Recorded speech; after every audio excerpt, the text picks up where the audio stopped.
नबी अकरम सल्लल्लाहु अलैहि वसल्लम ने ये इरशाद फरमाया, सहरी खाया करो क्योंकि सहरी खाने में बरकत है। हजरत उमर बिन असार रज़ियल्लाहु नबी अकरम सल्लल्लाहु अलैहि वसल्लम का ये फरमान नकल करते हैं, हमारे और अहले किताब के रोज़ों में बुनियादी फर्क सहरी खाना है।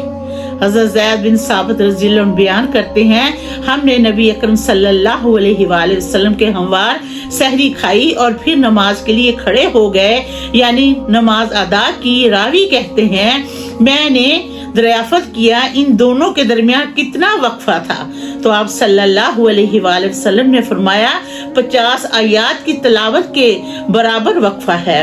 हजरत उमर रज़ियल्लाहु अन्हु नबी अकरम सल्लल्लाहु अलैहि वसल्लम का ये फरमान नकल करते हैं, जब रात आ जाए और दिन रुखसत हो जाए और सूरज गुरूब हो जाए तो रोजेदार रोजा अफ्तार कर ले बेशक।